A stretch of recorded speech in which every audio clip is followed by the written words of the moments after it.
Hi there, and welcome to Access to AI, a project established by myself, Omar Malik, to discuss, dissect, and challenge the ways in which AI is impacting disabled Brits. Today, we are excited to be joined by podcaster, artist, and music tech journalist Paulee Alex Bow, who is here to expertly discuss their fears, misconceptions, and issues affecting autistic musicians in the age of AI.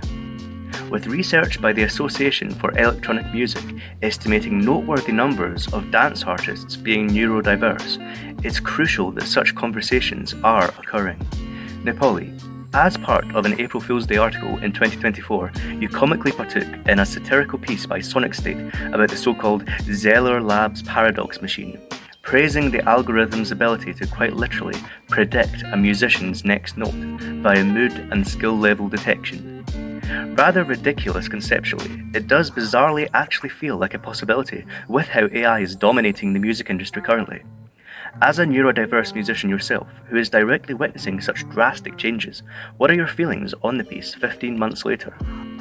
I think that was when I was still in the comedic denial stage of AI. It's before some people pointed out to me that this could, replace most music. A fascinating 2023 interview with CDM's Peter Kern saw Paulee stating, "Music is often an outlet for expression and joy, for unique abilities when other outlets fail." Has AI's rise negatively impacted this freedom of expression and communication? To put it plainly, is this crucial creative outlet of communicating one's feelings being somewhat threatened by algorithmic popularity?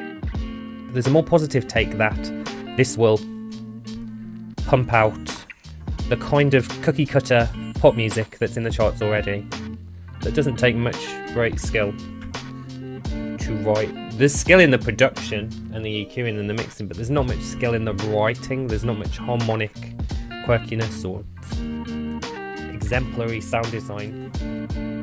And I think maybe neurodiverse people, if we can carve ourselves a niche, if we can, get ourselves a bit more represented.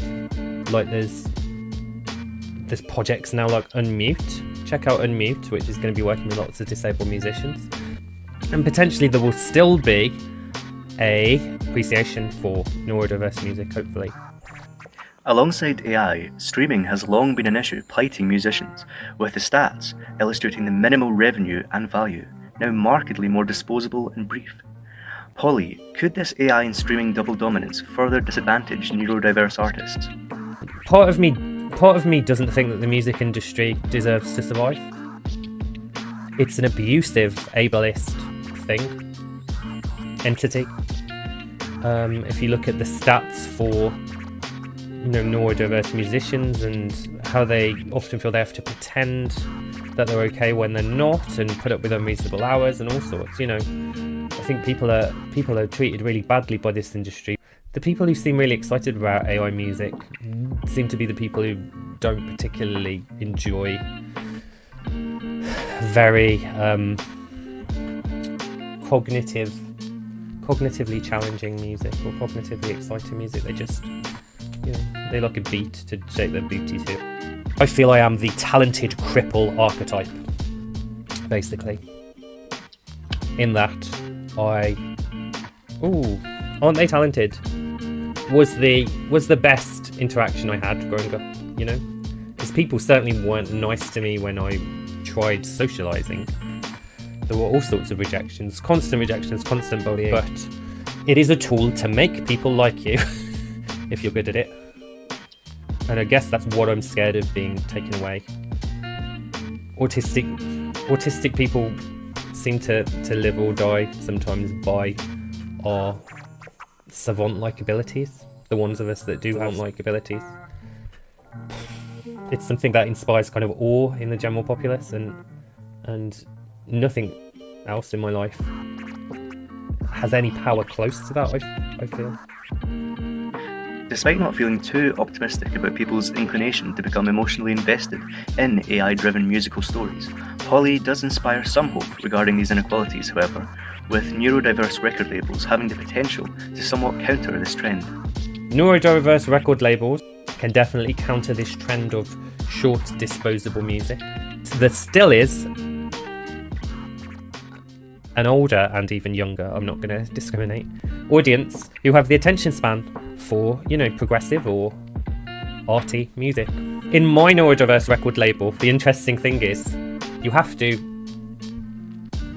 All the people who told me early in my career, how to get a record label is, get the right image, behave like you are really polite and really go-getting and, really, really amiable and communicative and social and outgoing and confident, and send your demo out with all of these things, make sure it's only this number of tracks, make sure it's this, make sure it's that. All of that bullshit is going away with my record label. I want the biggest recluses in the world who have barely left. Like, they've been so, badly bullied and, battered down by life that they are... And I'm talking from personal experience because I was like that in periods of my life. And they are there just making the most phenomenal music. That's the music I want to have for Talk Records, essentially. So yes, if you are two together and two press ready, it's not going to make any difference. It is apparent that defiance against enforced autonomy and the restrictiveness this brings to autistic musicians' lives, as well as trans people more generally, is key to Paulee's counter to such trends.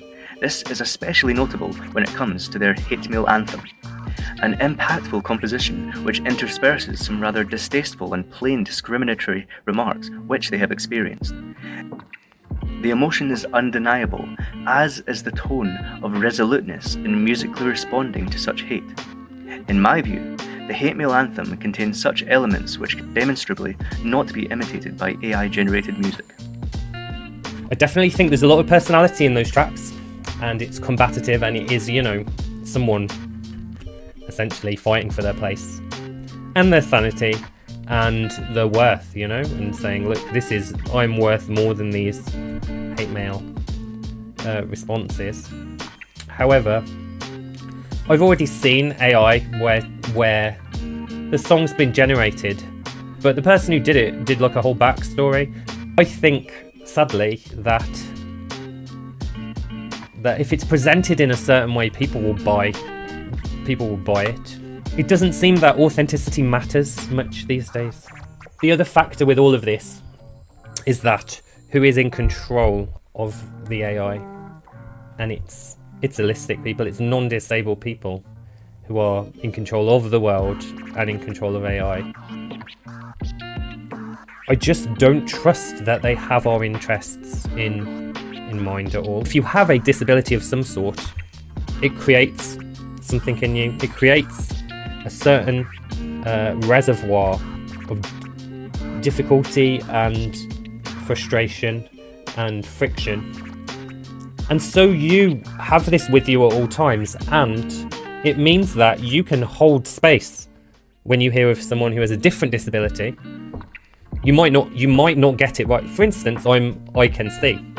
I've got a friend who's blind, so I know by how harder my disability makes my life that he could have this much difficulty, or he could have less. We don't know. We'll never know. But I hold that space for him, and I think of him, and I think of how I can make his life easier in our friendship. Now, there's certainly no definitive solution to the potentially detrimental impact of AI on neurodiverse musicians' livelihoods, and those dominating and puppeteering the industry only worsen Paulee's hope for a positive outcome. But non-disabled people don't have any frame of reference for that. They don't have any reservoir of otherness. So it's very easy for them to just not think at all about us. Hence the selfish thing, and it's not their fault. We've been shown many times that this is the case, So that's why I'm just hesitant to trust any person in a position of power. Even if they say, AI is going to make things better, blah, blah, blah. I just do not trust the holistic world of work and capitalism. I just don't trust them. But hopefully we've sparked some sort of conversation internal or otherwise, by challenging this very potent AI-based issue, which could be detrimental for disabled artists' careers. Check out the Musicians Union website for more info about the important role that neurodivergent musicians play in the industry. Access to AI thanks Paulee for offering their expertise and adding to a very important topical conversation among neurodiverse artists.